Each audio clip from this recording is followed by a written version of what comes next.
Estamos de volta para conversar hoje sobre educação e mercado. Professor Nailor Marques Júnior com a gente. Nailor, bom dia. Bom dia, Ronaldo. Bom dia a todo mundo. E de visual novo. Opa! Bom, a gente vai conversar hoje sobre um aspecto que eu acho que é fundamental ser pensado para a educação, que é planejamento. E como isso, no planejamento dos estudos, isso pode ter reflexo no mercado de trabalho. Bom, na verdade, aquilo que a gente faz na educação, de certo modo, sempre vai ter algum reflexo no mercado, né? Com certeza. E você sabe que quando a gente fala em planejamento, na educação brasileira, é sempre assim. O planejamento é aquilo que o professor ou a escola é obrigado a fazer e que ela acredita que possa vir a acontecer no ano em questão. Por exemplo, agora no começo desse ano, o ano letivo está voltando. Teoricamente, eu digo teoricamente porque na prática isso pode não ser muita verdade, todo mundo se reuniu para dizer, olha, neste ano vai acontecer isso. A maior parte dos planejamentos, a gente sabe, eles são basicamente um calendário. O cara tem um calendário dizendo aqui vai ser isso, aqui vai ser isso, aqui vai ser aquilo. Mas falta mais profundidade na forma de tocar essas informações, de fazer isso acontecer. Mas não é com isso que eu estou preocupado. Eu estou preocupado com um outro planejamento que praticamente não existe. É o planejamento que o aluno faz para o ano dele. É como eu vou me desvencilhar, como eu vou resolver as questões que eu tenho para mim e que me tocam diretamente. Isso não é feito. Então eu acho que a escola discute que o ano tem que ser planejado com o professor e com a direção, ou no caso da universidade, com os professores e as coordenações, mas não discute com o aluno. Eu passei por duas e eu não me lembro de alguém sentar comigo e dizer assim, é assim que se planeja o que você quer esse ano. E eu acho que isso está faltando. E por que isso está diretamente ligado ao mercado de trabalho? Porque é o que você vai fazer no mercado de trabalho. Você não tem como tocar um projeto, a não ser que você seja chão de fábrica. Mas se você ocupa uma posição minimamente de liderança, qualquer posição fora do chão de fábrica, você já tem que planejar seu dia, tem que planejar sua semana, tem que planejar seu ano, porque essa empresa cobra respostas. Claro. Né? Assim como o professor cobra respostas na prova, a gente sempre diz que para um ano entrar, para você se dar bem naquele ano, tanto escola quanto professores, mas eu quero focar no aluno, você tem que ter foco mesmo, né? O que eu quero? Quer dizer, qual que é o meu objetivo no primeiro ano do ensino médio? O que eu quero sair daqui? Não, aqui no Brasil, se você prestar atenção, os alunos querem ir para qualquer ano que seja, e o único objetivo que ele tem é sair daquele ano. Olha, ele vai sair. Terminar aquilo para passar para o outro. Para passar para o outro, para fazer o quê? Para terminar o outro, para passar para o outro? Isso não pode ser um objetivo, porque isso vai acontecer independente da sua vontade, isso vai acontecer, porque depois de janeiro vem fevereiro, e depois vem março, e abril, e maio, uma hora acaba o ano. Mal ou bem, com mais notas, com menos notas, com recuperação, sem recuperação, você passou. Mas e daí? Sobrou o que para você? Quando eu espremer 2016, o que sobrou para mim? Então a minha sugestão para as pessoas, principalmente para quem já está nos níveis mais avançados, assim, do ensino médio para frente, é que a pessoa faça uma abertura e diga assim, olha, eu preciso saber quais são minhas deficiências. Muita gente está preocupado em saber, não, eu gosto da matéria tal, eu sou mais propenso para a área de humanas, mais propenso para a área de exatas, mas tudo bem, até aí tudo bem. O que eu quero saber é, dentro daquilo que você precisa, porque mais hora menos hora você vai prestar vestibular, dentro daquilo que você precisa, o que você não sabe? Hoje é uma coisa que é pouco comum, mas antes, quem já lida com computadores há bastante tempo vai se lembrar que tinha de vez em quando, você clicava do lado esquerdo assim, da sua tela e estava lá assim, desfragmentador de disco. Isso. Né? Aí você clicava lá e o disco ficava desfragmentando. O que era aquilo? Você enchia a sua memória de um monte de coisa solta e é o que acontecia. Então tinha memória, lacuna, memória, lacuna, memória, lacuna, memória, lacuna. Quando você colocava para desfragmentar, ele ia fechando aqueles espaços em branco e ia juntando. Né? Dá uma organizada. Isso, para dar má lógica, para que uma memória pudesse conversar com a outra e para sobrar um espação, né, limpo para saber quanto mais memória você podia colocar ali. Eu diria que planejar estudos é um desfragmentador de disco. É você olhar um pouco e falar assim, o que eu preciso fazer? Quais são as lacunas que eu não tenho? Porque muitos alunos diziam assim para mim, professor, eu não entendo nada de barroco. Entende nada? Pô, deu uma aula inteira de barroco, uma semana inteira de barroco, você não entendeu nada, entendi nada. Bom, então vamos começar. Olha, a palavra barroco, a origem da palavra, o cara, não, a origem eu sei. Mas você falou que não entendia nada. Então você já tem um elemento ali. Eu não entendia nada. Né? Aí fala assim, ó, o barroco aqui no Brasil, ele aparece basicamente nesse período. Né? Século XVII, comecinho do século... Não, isso eu sei. Não, peraí, você falou pra mim que não sabia nada. Não é? Agora esse é o problema. E por que ele diz eu não sei nada? Porque ele realmente não tem consciência daquilo que ele não sabe. E se ele não tem consciência daquilo que ele não sabe, como vai avançar? Não é? Porque eu só posso aprender aquilo que eu tenho consciência de que eu não sei. né? Então, barroco é um pedaço da literatura, mas mesmo o barroco é bastante complexo. Eu tenho que saber dentro do barroco onde é que eu estou enroscando. Porque quando eu for estudar, eu sei que aquela lacuna eu tenho que fechar. Eu tenho que desfragmentar aquele disco. Porque eu nunca vou conseguir colocar outros movimentos literários ali, ou histórias, ou o que quer que seja, se aquele buraco ficar ali.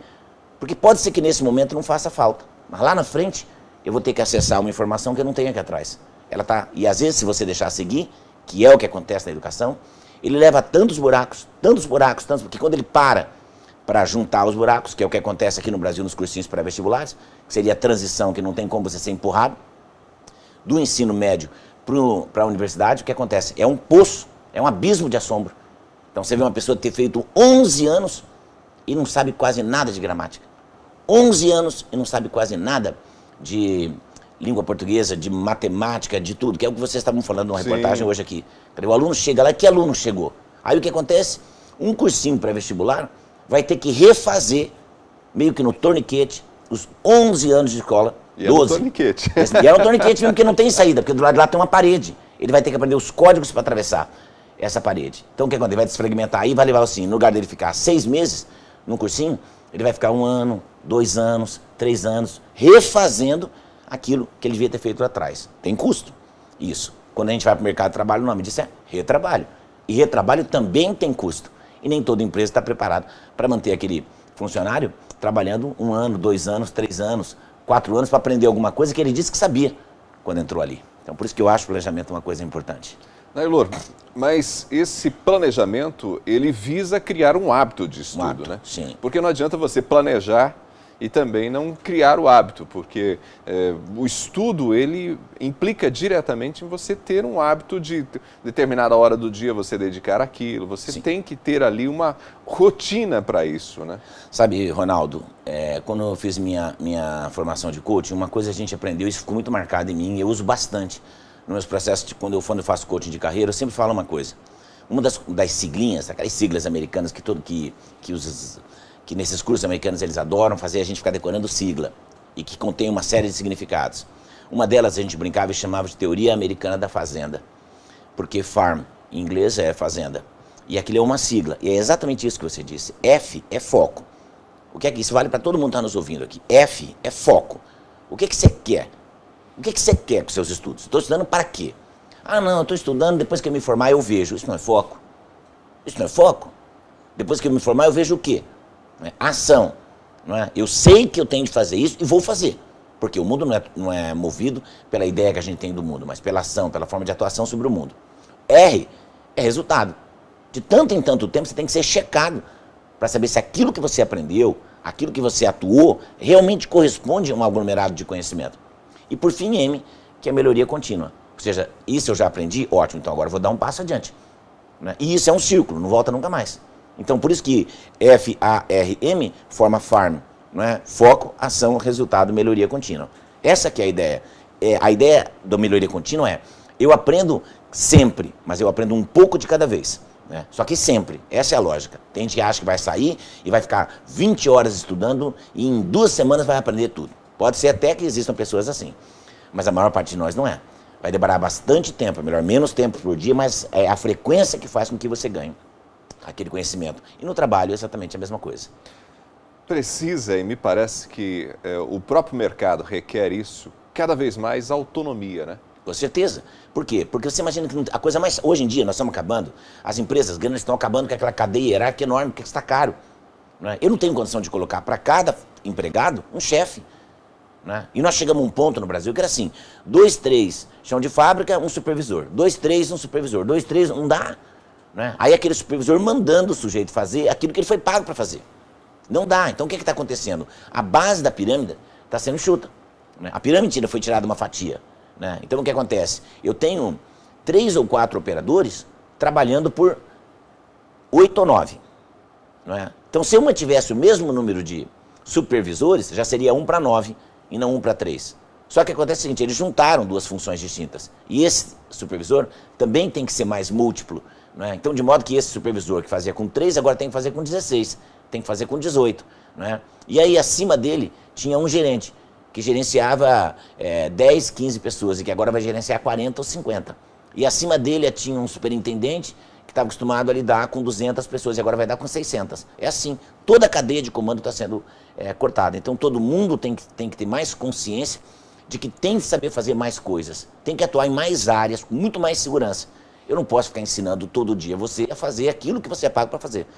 Mas parece que nós estamos vivendo aqui nessa geração mimimi, esta regra. O sujeito quer entrar para trabalhar e acredita que a empresa pode dar a ele um tempo enorme, como se dá na faculdade, para ele aprender ou não aquela tarefa. Porque na universidade é assim. A gente vê a pessoa fica no primeiro ano, segundo, terceiro, o curso tem 5 anos, ela já está lá há 6, há 7, há 8 anos, e ela não está muito preocupada com o dia que ela vai sair, porque não há uma cobrança, né? Então não pode ter FA sem R, né? E depois que tiver R, tem que haver M. Então é nesse sentido. A pessoa que é autônoma é aquela pessoa que aprende a aprender sozinha, né? É isso que a escola tinha que nos dar. Muito mais que conteúdo, muito mais que informação, a escola tinha que nos dar mecanismos para que a partir da escola a gente pudesse aprender a aprender sozinho.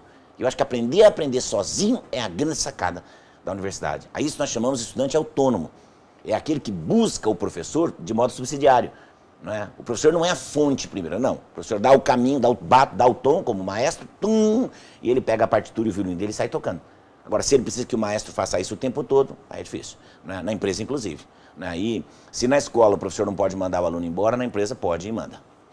Só para concluir, Nailor, o que me impressiona é que muitas vezes, até mesmo os educadores, os professores, que pedem essa autonomia dos estudantes, não encontram, por parte dos próprios estudantes, às vezes muito apoio, entendem que esse professor está ali meio fora da casinha ou não quer, inclusive, trabalhar. Sim, e na verdade, porque é cômodo do jeito que está, que o professor fale, o aluno escute. É cômodo isso. Que o professor não delegue tarefas para esse aluno. E é cômodo dos dois lados, porque também alunos que pensam mais livremente, alunos que efetivamente são autônomos, tendem a incomodar mais também esse processo. É aquele aluno que consegue vir para você e falar assim, ó, tem que fazer isso, ele vai dizer, professor, eu tenho uma opinião sobre isso, não é?